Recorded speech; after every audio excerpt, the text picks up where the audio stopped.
Thinking about becoming a pro fighter? Check out this video for the best advice for some of these legendary boxers and MMA fighters.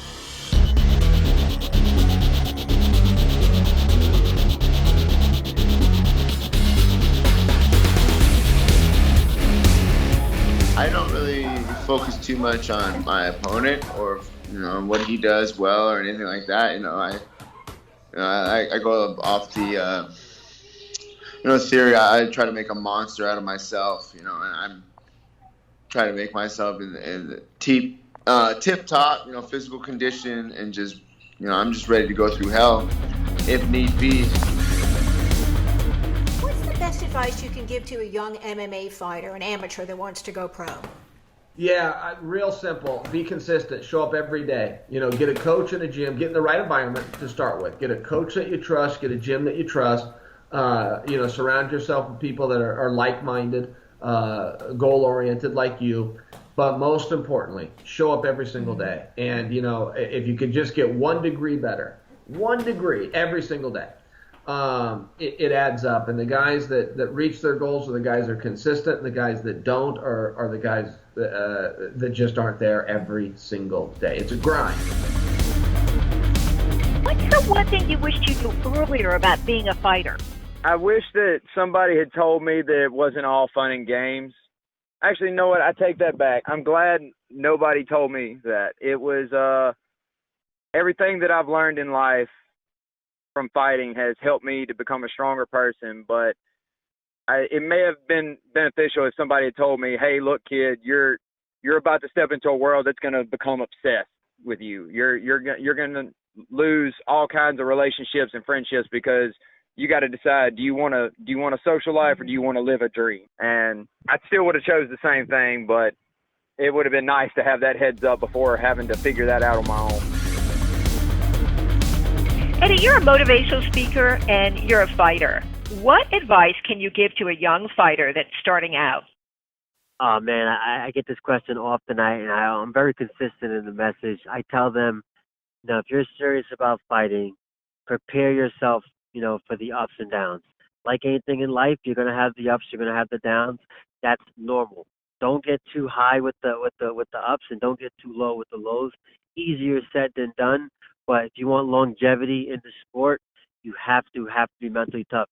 There's people that can do it physically, but the mental aspect is what's going to separate you from the best. What about if a fighter's on a losing streak? I find so much of the fight game is mental. What advice can you give to him or her if they're lost, say, 3 fights? How to get back in the game?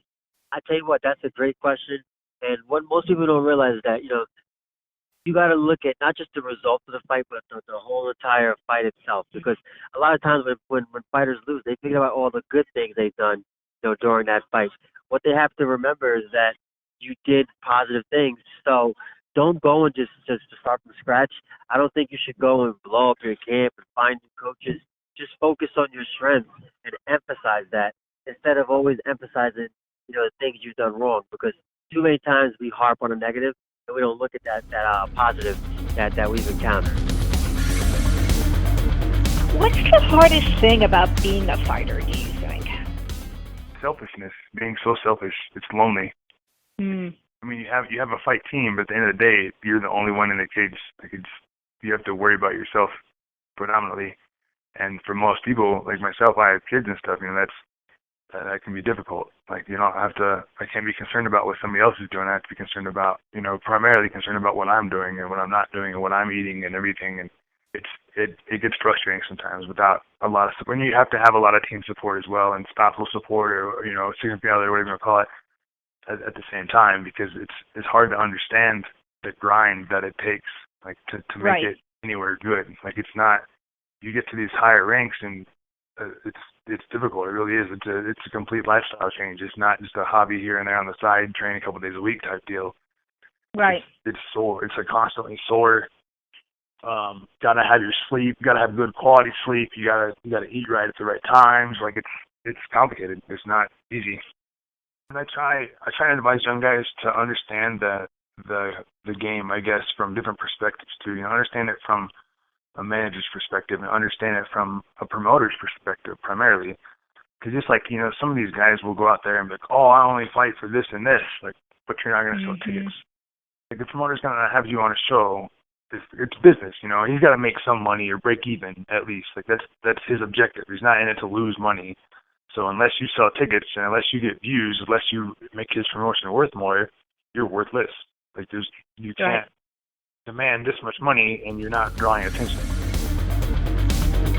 The one thing you wish you knew about MMA now that you wish you had known before you started?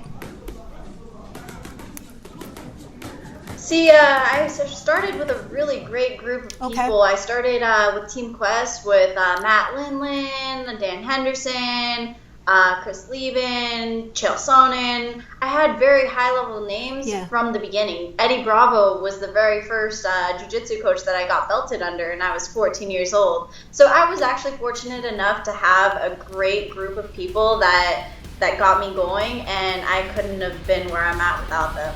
And there you have it, solid tips from the real pros, combat sports fans. If you have a question for a fighter, let me know in the comment section below. Thanks for watching. I'm Susan Cingari from Must Love MMA and Bare Knuckle News.